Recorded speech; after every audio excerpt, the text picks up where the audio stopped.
How many of you know that if you had your life to live over again, you could do more than what you've done thus far? Raise your hands, please. Now, that proves the point that what we do and what we accomplish in life is only a tip of the iceberg of what's possible for us. So I want you to think about some goals that you'd like to achieve, and I'd like for you to, let's say, break them up in three categories. Number one, I want you to think about some personal goal you'd like to achieve. And I'd like for you to think about some career goal, some business goal that you'd like to achieve. And I want you to think about some social contribution, some impact you'd like to make with your life. It was Horace Mann who said, we should be ashamed to die until we've made some major contribution to humankind. I believe we live in the greatest country in the world that gives us an opportunity to leave our mark, to make a statement with our lives. How many of you know people just take and don't give anything back? Raise your hands, all right? These are miserable people. Listen to what it says. They're miserable people to be around, these takers. The act of giving makes you more alive and able to sustain life. See, when you are going through life relentlessly seeking out what is it you're supposed to give, what service are you supposed to give, that you're supposed to provide, that you're supposed to bring? Here's something God said that's very important. He said, service is the rent we pay for the space we take up on earth. Woo! How many of y'all know people that's behind in their rent? Raise your hand, please, all right? There's a lot of y'all that raise your hand because you're the ones. I just play it with you. We're going to give you your money back if you're the one. All right. All right, so decide now, whatever you have, whatever this is that you have in you, that you're going to give. And you're going to give like you've never given before. Why? It gives your life to give. It brings out more in you. The more you give, the more you realize you can give. The more you share, the more you love, the more compassion you show. What a time when we have homeless people. The time when we have young people who have no sense of purpose and direction. At a time when people are feeling powerless with all the massive layoffs and jobless people. And there's a mean spirit against people that are down on their luck. For people now decide that regardless of what's going on in my life right now, there's something I can give. Regardless of what's going on, that I showed up to do something. And I'm going to find a way to become of greater service to humanity and greater service to life. Now, what can you do, Les, when you have been telling yourself you can reach your goal, and you've been affirming, I am abundant, I am rich, oh, I feel better than good and better than most, I'm blessed and highly favored, I can make it, I'm a winner, and you losing every day. Life whipping your butt every day. You reading all these prosperity books, you listening to all these tapes, and it ain't happening. You wrote your goals down, you've been concentrating on these goals, you've been going out there and you have no money in your pocket, you're talking about, I'm a rich child of God. Your mind say, come on, give me a break. Who you joking? What do you do when you've lost your spirit, you've lost your job, you lost everything, life been devastated? How do you do it? Come on, be real, man. Come on, get a life. You can't do that. You can't come back from that. Come on. How do you do that? Here's something that Larry DeAngelo wrote. He said, life is like a grindstone. It can polish you or it can pulverize you, depending on how you position yourself. Hello. Here's what I want you to do. Think about this goal you have. I want you to think about it hard. Because here's what happened to that man that closed himself into the garage. He didn't believe this. This is some place that you can always retreat to and be in concert with yourself.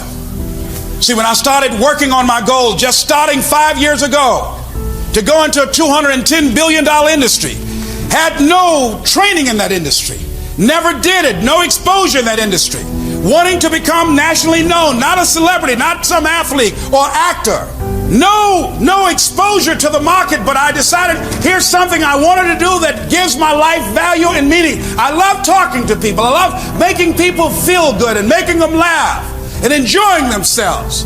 I started out, how do you stand the race, Les, when you knocked on doors and you were turned around and you lost your money, lost your car, had no place to stay, sleeping at people's houses, on their floor, on their couch?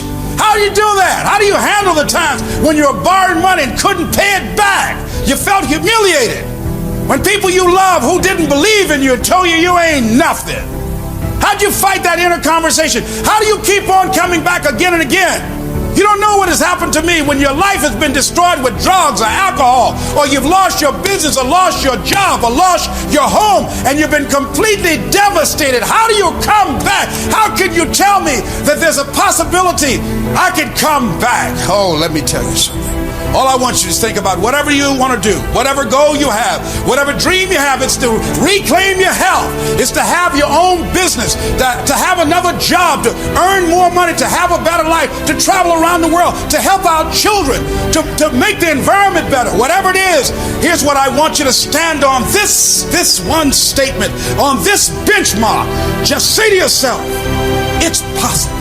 See, if I'd said 5 years ago, I'm going to make 5 years from now $1 million in 1 year, and I hadn't made $10,000, my mind would say that's impossible. Come on. So I think the reason that most people don't reach their goals, and many of the people that started out with me that gave up and stopped and they became frustrated, know what happened, Pat? They said, I can do it. I'm not asking you to say I can do it. No, don't say that. No. I don't even want you to believe you can do it. No. That's not a requirement. All you need to do to get out in the arena of life is to say, it's possible. I was on in Chicago. A lady called 2 o'clock in the morning named Sasha. Saw me on television. They were raising money for PBS. She said, Les Brown, I'm so proud of you and you and your brother and what y'all did to buy your mother home. But let me tell you something. I saw y'all at the beginning of that program. You know, it's most certainly nice that she raised y'all. She had to be a good woman to raise children that weren't hers. But not only did she just raise y'all some ugly children. Y'all had some funny little bald heads on television. Could y'all take those pictures off? If I were you, I wouldn't let nobody see those pictures. I mean, I didn't even ask her to do that for me. 2 o'clock in the morning, she called me over there. Boy, y'all some homely kids. What a good, God blessed that I raised 2 ugly children. What people something else? All right, they're just something else. I want you to know, whatever dream you have, you're going to have some people tell you that. My brother, he said to me, it's been so good. Wesley came up and one of my assistants met him at the airport and brought him to the Penobscot building. And she said he walked her all over the Penobscot building. He said, is this an important building in Detroit? She said, yes. So he got off the elevator on 21st floor and got off and saw my office name there. She said his eyes got big and he came in and he said, oh. Now this is the same person. Every time we had a holiday, I'd go home.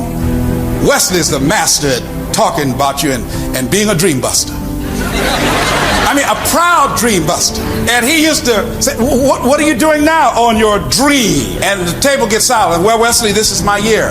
Oh, I think we've heard that before, haven't we, Margaret? Well, this year is different. This is my year. Didn't we hear that before?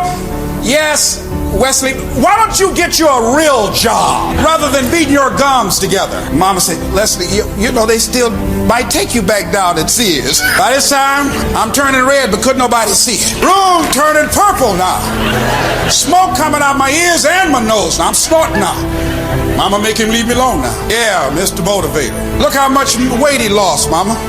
Talking about he fasted. So Wesley said, Les, I'm proud of you, my brother. You have really done it. Wesley is so honest. He's an honest person. Boy, he's honest. Wesley used to talk about these little tapes right here. Jack saw me with my dream.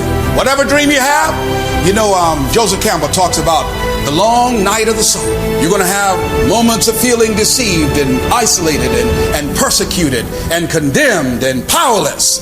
Long journey, long dark night of the soul. But when you hold on to your dream, don't let anybody kill it in you. Just hold on to that dream. When it doesn't make sense to anybody, including you sometimes, just hold on. Eventually help comes. In the middle of the night, help will come and say, here, let me bring you assistance. Help will come. Jack came up and said, Les Brown, we're going to give you packaging for your tapes. We're going to do a different thing for you. Now, I was just going with my dream. I just came with what I had. See, a lot of people say, I'm going to go after my dream when I get all my ducks in a row, when I get everything together, get all my bills paid, children graduate.